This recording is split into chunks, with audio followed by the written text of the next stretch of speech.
हरे राम राम राम हरे हरे, हरे कृष्ण कृष्ण कृष्ण हरे हरे, हरे राम हरे कृष्ण कृष्ण कृष्ण हरे हरे, हरे राम राम हरे हरे, हरे कृष्ण कृष्ण कृष्ण हरे हरे, हरे राम राम राम हरे हरे, हरे कृष्ण कृष्ण कृष्ण हरे हरे, हरे राम राम राम हरे हरे, हरे कृष्ण कृष्ण कृष्ण हरे हरे, हरे राम राम राम हरे हरे, हरे कृष्ण कृष्ण कृष्ण हरे हरे, हरे राम राम राम हरे हरे, हरे कृष्ण कृष्ण कृष्ण हरे हरे, हरे राम राम राम हरे हरे, हरे कृष्ण कृष्ण कृष्ण हरे हरे. कृपाळू उदार माझा ज्ञानेश्वर, कृपाळू उदार माझा ज्ञानेश्वर, दया नमस्कार वारंवार, दया नमस्कार वारंवार, न पाहयाती कुळाचा विचार, न पाहयाती कुळाचा विचार, भक्त करुणाकर ज्ञानाबाई, भक्त करुणाकर ज्ञानाबाई, ज्ञान बलतिया भावे शरण जाता बेटी, बलतिया भावे शरण जाता बेटी, पडे तसे तुटी जन्म व्याधी, पडी तसे तुटी जन्म व्याधी, न पाहयाती कुळाचा विचार, न पाहयाती कुळाचा विचार, भक्त करुणाकर ज्ञानाबाई, भक्त करुणाकर ज्ञानाबाई, ज्ञानाबाई माझी अनाथाची माय, ज्ञानाबाई माझी अनाथाची माय, एका जनार्दनी पाय वंदित से, एका जनार्दनी पाय वंदित, न पाहयाती कुळाचा विचार, न पाहयाती कुळाचा विचार, भक्त करुणाकर ज्ञानाबाई, भक्त करुणाकर ज्ञानाबाई, नमो सद्गुरु तुकया ज्ञानदीपा, नमो सद्गुरु सच्चिदानंद रूपा, नमो सद्गुरु भक्त कल्याण मूर्ती, नमो सद्गुरु भास्करा पूर्ण कीर्ती, मनुष्याकृती रागवे ख्याती केली, शिळाची खरे सागरे राहिली, तुका स्वामी हा पूर्ण ब्रह्म प्रकाशी, जय रक्षिली निर्जीवा कागदाची, महाराज हा जन्मला मृत्युलोकी, लोकी, भवसिंधू से बांधिला से तुझे ने, अनाथ दिना कारणे तू कया, भासला मानवी वेशधारी, परिहालिला स्वयं श्री हरी व्यापकु सर्व जीवा, तुका उषितो हा परब्रह्म ठेवा, दया मुझले आदरे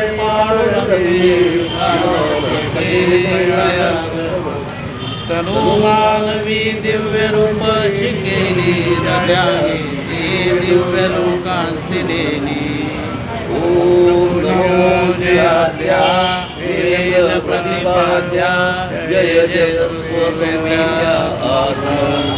देवा तुझी गणेशु सर्वार्थमती प्रकाशु, मने निवृत्ती दासु अवधार दोषी, श्री जया कला कामिनी, विश्वमोहिनी नमस्कार तारिमिया मदरदे सद्गुरु येने तारिलो हा संसार गुरु मनोनी विशेषात्यादरू विवेकावरी श्रेष्ठे डोळ्यांजन भेटे हे वेळी नीतीचे पाठा पुढे मगवास पाहिजे ते प्रगले महानिधी युगते बोलते अधिकते सरते करुणी घ्यावे तुझे ज्ञानदेव बाळ माझा सांगे गीता भगवंता लक्ष द्या हो विनाविते मराठी मी त्याची माता. ज्ञानेश्वरी घरोघरी अर्थात ज्ञानेश्वरीची कार्यशाळा या कार्यक्रमात आपल्या सर्वांचं स्वागत आहे. आजचा आपला अभ्यास आहे 65वा श्लोक आहे. अध्याय क्रमांक 2 श्लोक क्रमांक 65 आणि ओव्या आहेत 338 ते 341. तर पाटील साहेब पुढे म्हणतील, आपण मागून हां. प्रसादे सर्व दुःखानां प्रसादे सर्व दुःखानां प्रसादे सर्व दुःखानां प्रसादे सर्व दुःखानां प्रसादे सर्व दुःखानां प्रसादे सर्व दुःखानां हानिरस्योपजायते हानिरस्योपजायते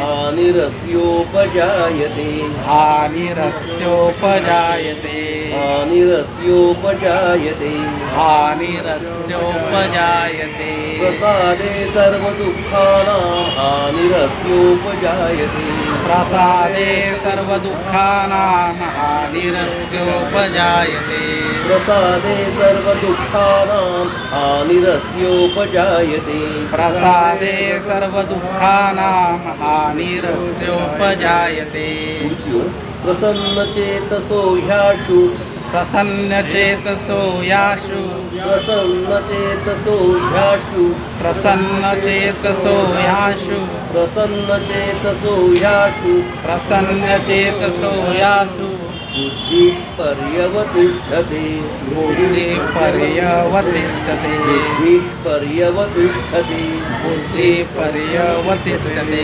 बुद्धिपर्यवतिष्ठते बुद्धिपर्यवतिष्ठते प्रसन्नचेतसो ह्याशु बुद्धिपर्यवतिष्ठते प्रसन्नचेतसो याशु बुद्धिपर्यवतिष्ठते प्रसन्नचेतसो ह्याशु बुद्धिपर्यवतिष्ठते प्रसन्नचेतसो याशु बुद्धिपर्यवतिष्ठते. प्रसादे सर्व दुःखानां हानिरस्योपजायते प्रसन्नचेतसो ह्याशु बुद्धिपर्यवतिष्ठते प्रसादे सर्व दुःखानां हानिरस्योपजायते प्रसन्नचेतसो याशु बुद्धिपर्यवतिष्ठते. आज आपल्याला 65वा श्लोक आणि त्याच्या खालच्या ओव्या घ्यायच्या. तर आज दिनविशेष असं आहे की मराठी पंचांगाप्रमाणे म्हणजे कालनिर्णयाप्रमाणे आज हा वर्षाचा शेवटचा दिवस आहे की नाही. आता उद्यापासून नवं वर्ष आपलं चालू होणार, हिंदू नवं वर्ष. तर आजचं जे आहे ना तो शेवटचा विश्वावसु नाम संवत्सर आहे. आता जे संवत्सर होतं ना ते विश्वावसु नाम होतं आणि 1947 म्हणजे शके शालिवाहन शके 1947 आणि विश्वावसु नाम ते आज आता संपेल आणि उद्यापासून आणि आजचा हा फाल्गुन महिन्यातला शेवटचा आणि उद्या चैत्र महिन्याचा पहिला दिवस म्हणजे गुढीपाडव्याने आपल्या वर्षाची सुरुवात होते. आणि पुढचं संवत्सराचं नाव पुढच्या संवत्सराचं नाव आहे पराभव नाम पराभव नाम संवत्सर 1948 शालिवाहन शके 1948 आहे की नाही. इसवी सन वेगळं आणि आपलं शक्यचं वेगळं. शालिवाहन शक्य वेगळं असा हा काळ आहे. आणि उद्या रामनवमी आहे म्हणजे उद्या गुढीपाडवा आहे. गुढीपाडवा म्हणजे उद्या तारीख आहे मला वाटतं उद्या तारीख 19 आहे ना? 19 आहे, 19. हां. 19 मार्च. 19 ते 26 असा तो कालखंड आहे आपला. हो. म्हणजे रामनवमीपर्यंत. हां, चैत्र महिन्या म्हणजे गुढीपाडवा ते रामनवमी. हो. इथे आपला कार्यक्रम म्हणजे जर आपण रामनवमी, हनुमान चालीसा असं समजून घेणार आहोत. ठीक आहे. म्हणजे आपला हा जो ज्ञानेश्वरीचा जो कार्यक्रम आहे तो एक आठवडा बंद राहील. त्याच्यानंतर पुढे परत कंटिन्यू आपण चालू आहे का नाही? हो. तर नेहमी वेळेप्रमाणे होणार आहे ते हो, हो. बाकीचा कार्यक्रम. बरोबर. म्हणजे नंतर आरती होईल. हो. आरतीनंतर आपला पण तो कार्यक्रम होऊन जाईल. हो. फक्त आपलं एक ज्ञानेश्वरी 8 दिवस आपल्या ज्ञानेश्वरीचा स्टॉप. स्टॉप करू. तर मग आजचं हे थोडं शेवटचा दिवस आहे आणि शेवटचा असेल. हां 27 तारीख डायरेक्ट. हां हां ओके ठीक आहे. तर आता ह्या श्लोकामध्ये भगवंताने कालच्या श्लोकामध्ये आपल्याला सांगितलं आहे की आपल्याला शांती कशी भेटेल आणि आज आपल्याला सांगतायत की आनंद कसा भेटेल. आनंद. म्हणजे प्रसाद ह्या शब्दाचे 2 अर्थ आहेत. एक आहे शांती आणि दुसरा आहे आनंद. बघा प्रसाद आपण काय करतो, नाही प्रसाद आपण देताना मला जपून देतो की सांडला नाही पाहिजे काढला. आणि घेताना पण आपण जपून घेतो. तसं भगवंतानी अर्जुनाला त्याची स्थिती आता हा अर्जुनाला विषाद योग झाला आहे. म्हणजे त्याच्या मनावर परिणाम झालेला आहे आणि त्याला हळूहळू सगळ्या गोष्टी सांगतायत. तर आता या 65व्या ओवीमध्ये त्याला असं सांगतायत की तू प्रसन्न राहा. तू जर का चेहरा पाडला तर तुला काय होणार नाही, तुझ्याच्याने काहीच होणार नाही.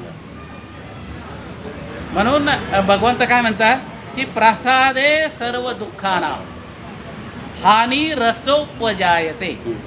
म्हणजे प्रसन्नता प्राप्त झाल्यानंतर आणि मनुष्याच्या सर्व प्रकारच्या दुःखाचा नाश होतो.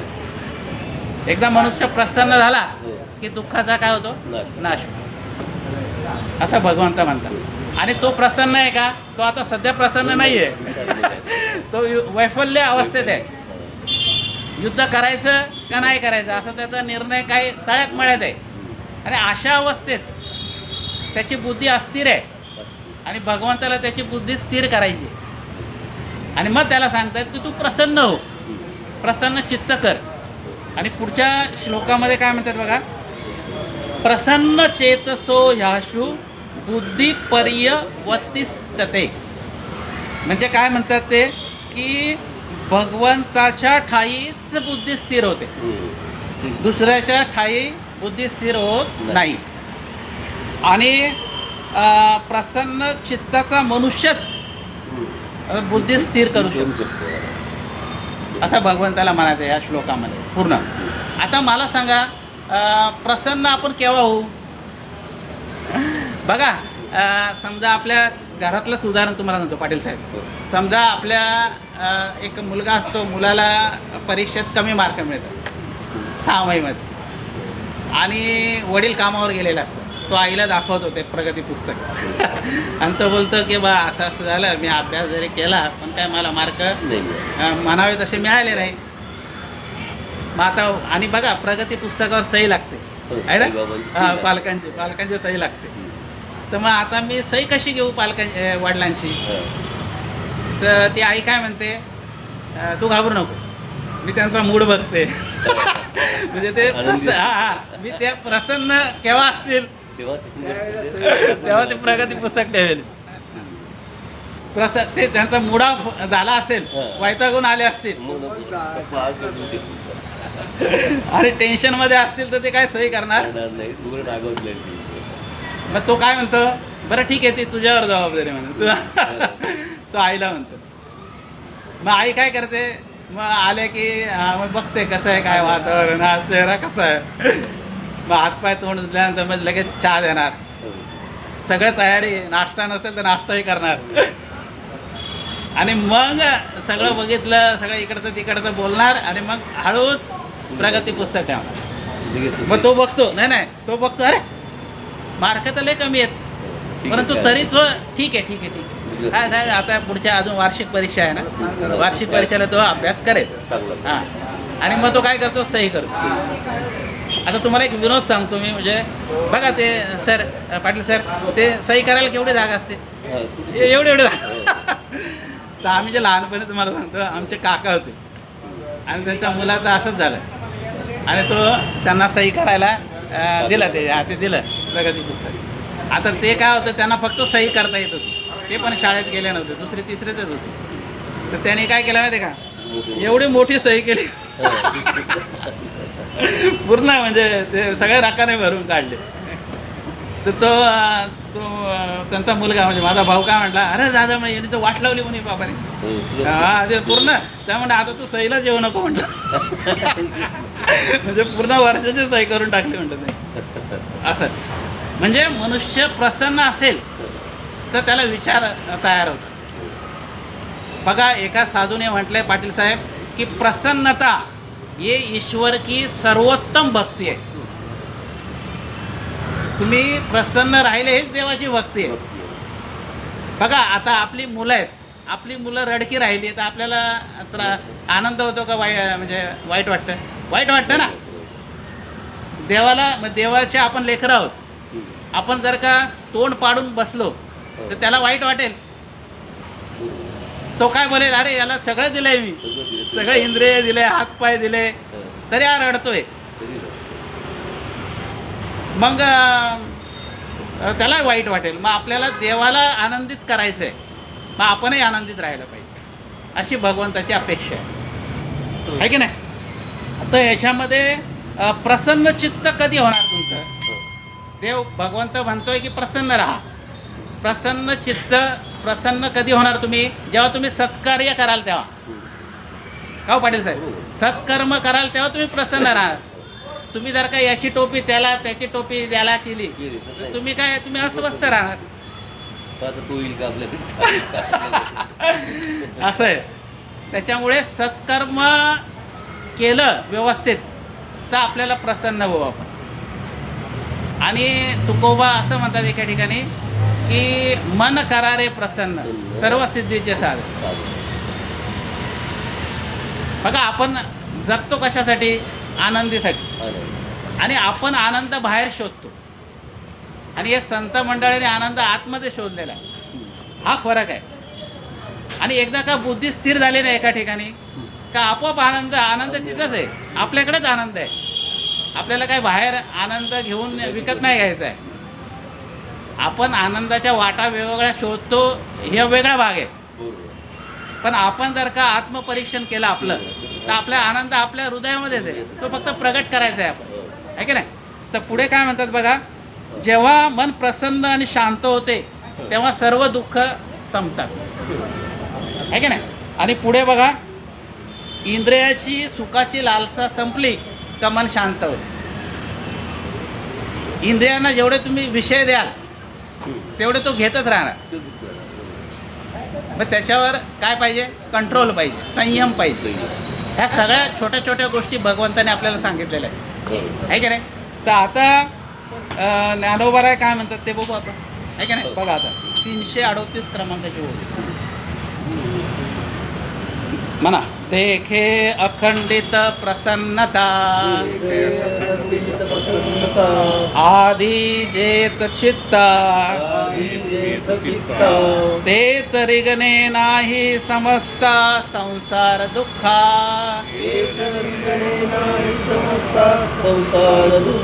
आता ज्ञानोबा आपल्याला काय सांगतायत की देखे अखंडित प्रसन्न, अखंडित निरंतर.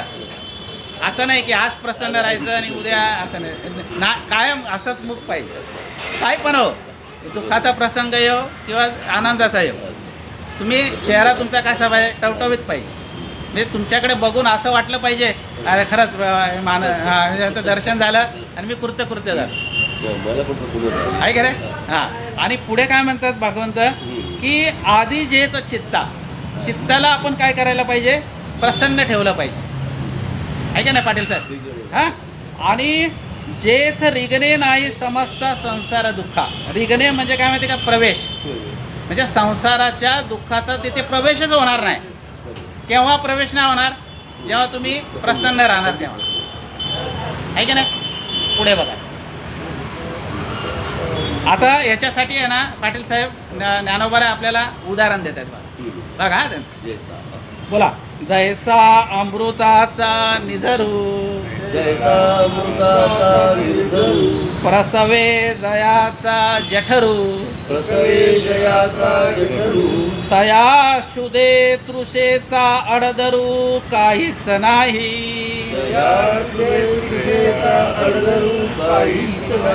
साहेब तुम्हाला समजतं त्या 339 होते त्यांना भेटले 339 होते. किती नंबर 339 5 नंबर घ्या 48 339 भेटले का बघा. 65 श्लोकाच्या खाली श्लोक क्रमांक 65च्या खाली मिळाले ना. हा आता बघा ज्ञानोबराय काय म्हणतात, जैसा अमृताचा निझरू. अमृताचा निझरू म्हणजे झरा.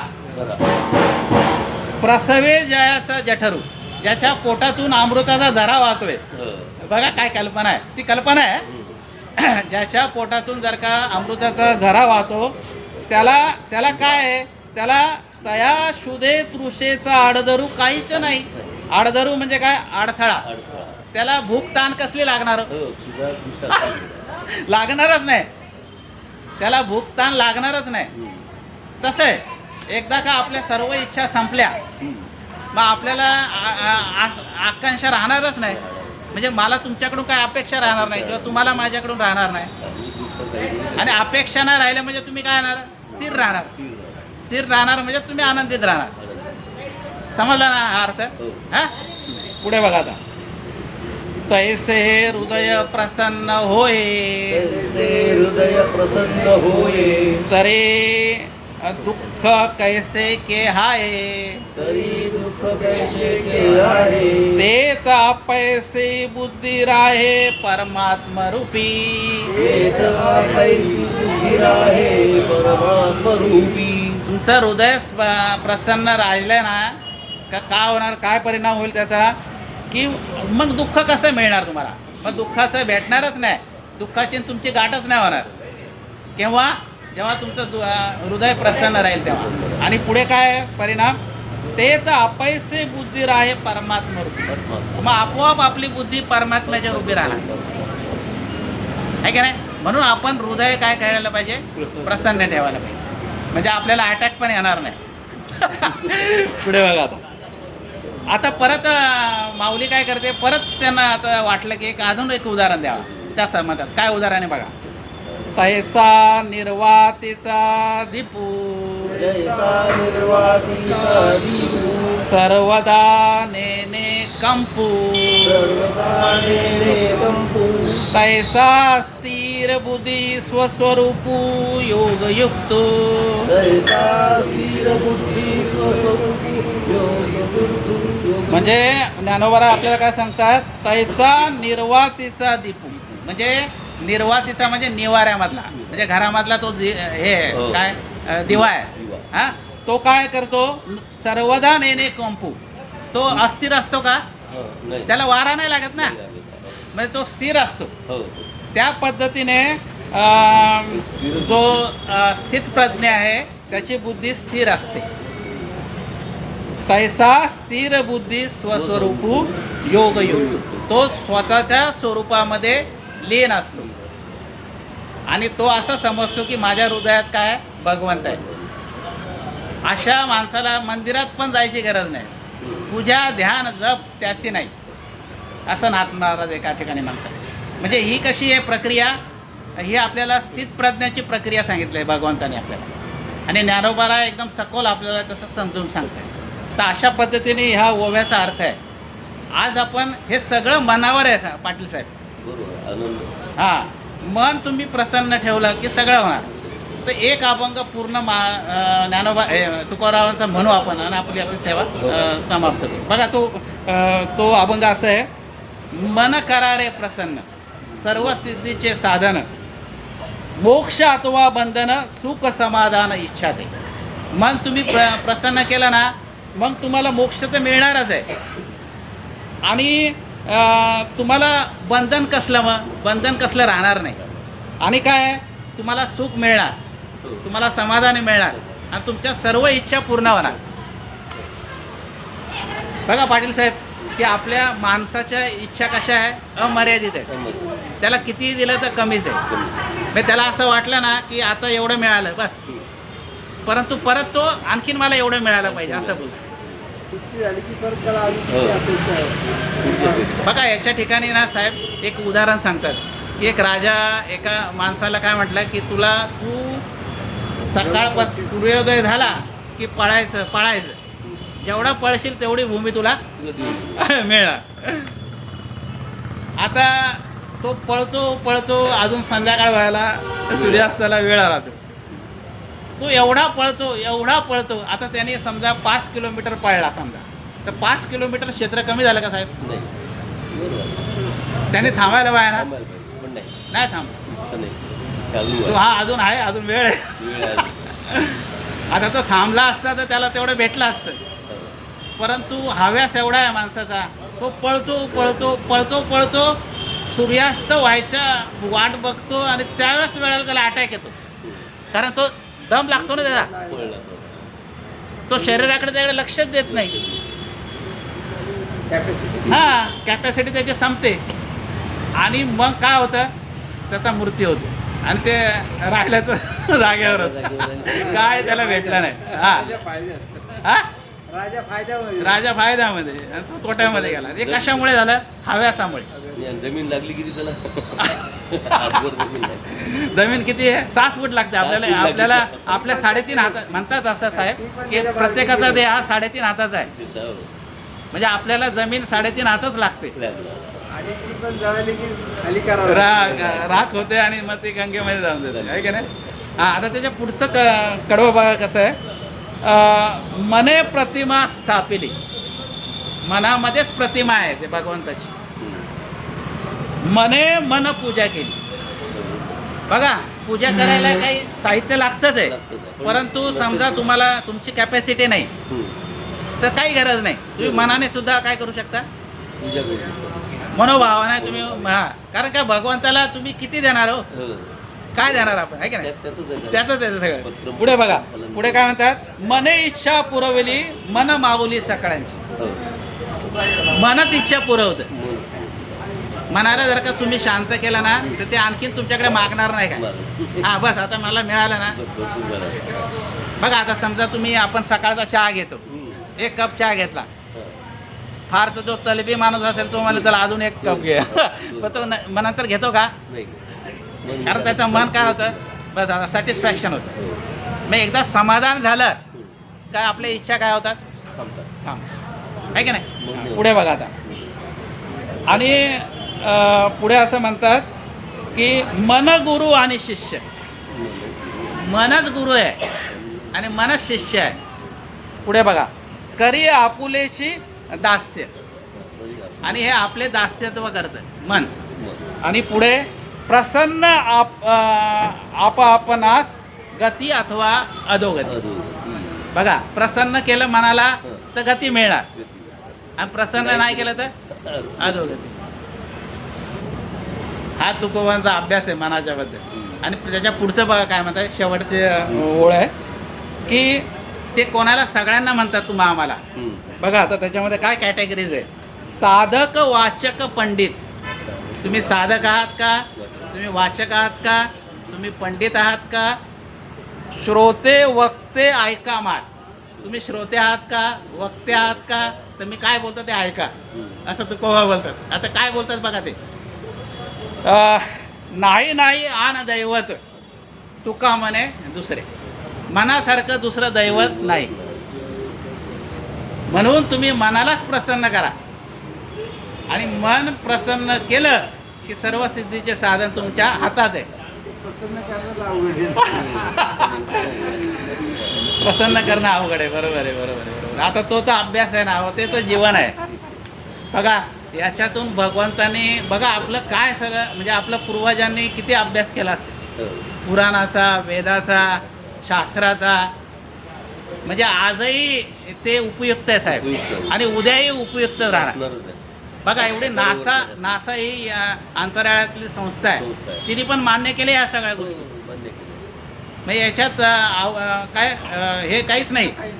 बघा आपण आहे ना साहेब, आम्ही आपण म्हणजे हिंदू शास्त्रामध्ये मल मास मानतो आपण, अधिक मास. हो आता तो मे महिन्यामध्ये मे मध्ये आहे. 16 मे पासून आहे. ज्येष्ठ महिना. हा, आता याच्यामध्ये मुस्लिम धर्मीय ना मल मास मानत नाही. हो. म्हणजे ते प्रत्येक वर्षाचे प्रत्येक महिन्याचे 2-2 दिवस बाजूला काढतात, आपण काढतो. आपण काढतो. आणि 1 महिना अधिक होतो, अधिक मग त्याला अधिक मास म्हणतात. हो. किंवा त्याला मल मास म्हणतात, मल मास म्हणतात. किंवा आणखी त्याला दुसरं नाव आहे पुरुषोत्तम मास म्हणतात. म्हणून आपले ना सर्व जेवढे जेवढे जेवढे जेवढे सण आहेत ना ते बरोबर त्याच तिथीला येतात. बरोबर. बरोबर, तिथी त्याच असते. आपण अधिक मास काढल्यामुळे आपला दिवस बदलत नाही, तिथी बदलत नाही. त्याला नावच आहे तिथी. ती बदलत नाही. हा, ती बदलत नाही.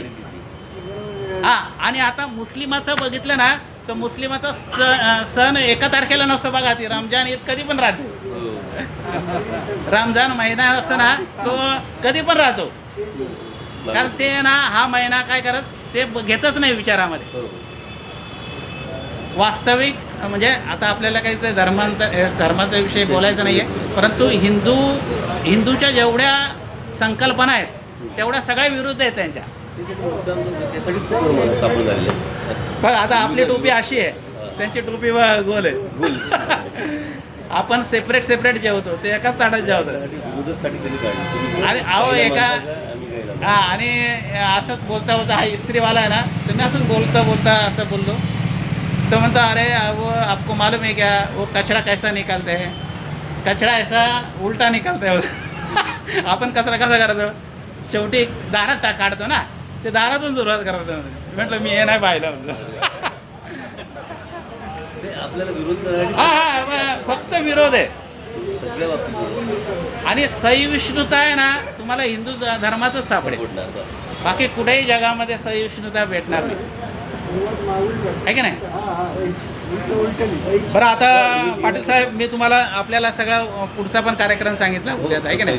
तर आजचं हे ज्ञानेश्वरीचं सेशन शेवटचं आहे. त्याच्यानंतर आपल्याला मला वाटतं 26 म्हणजे 27 तारखेला शुक्रवार आहे की नाही. हां, तर सर्वांनी इथे 7:30ला इथे नेहमीप्रमाणे यायचं आहे. मग रामरक्षा, हनुमान चालिसा आणि काय सगळं ते काय म्हणजे मारुती स्तोत्र आपण जे नेहमी घेतो. हां, रामरक्षाची काय 2 किंवा 3 आवर्तन काय करतात. चालेल. आणि हनुमान चालिसा आणि आरती. पुंडलिका वरदे विठ्ठल श्री ज्ञानदेव पंढरीनाथ भगवान माऊली ज्ञानेश्वर महाराज जगद्गुरु श्री संत तुकाराम महाराज सब संतन की जय. अपने अपने माता पिता की जय. श्री अनंता मधुसूदना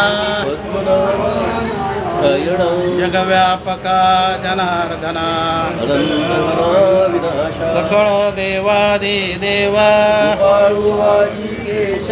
महानंदा महानुभवा चक्रंदरा विश्वंभरा सहस्रपदा सहस्रकरा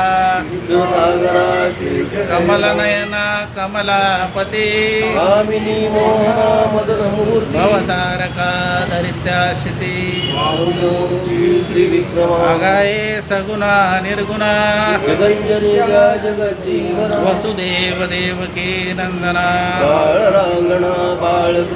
काला लोटांगणी हेची करीतसे विनवनी सकळ देवादी देवा महानंदा मानुभवा आता विश्वात्मदेवी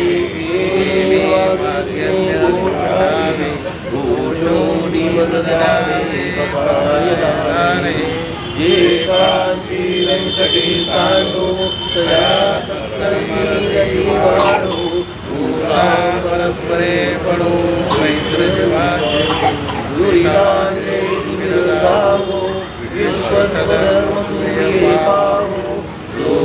वांशील तू गेला हो प्राणी जात वर्षद सकळ मंगळी ईश्वर निष्ठांची मांडियाळी अनवरत भूमंडळी भेट तुझ्या शीतला चिंतामणीचे गाव बोलते शांते चंद्रजे लांछन मार्कंडेया पहिल ते सर्वाही सदा सज्जन सूर्यरे किंबहुना सर्वसुखी पूर्ण होऊनिती लुकी भजती जो आदिमूर्ती अखंडित आणि ग्रंथोपैकी विशेष लोकी ये दृष्टादृष्टे होवावे तमने श्री विश्वेश्वराहो भाऊ येल दान पसाओ येणे वरे ज्ञानदेवो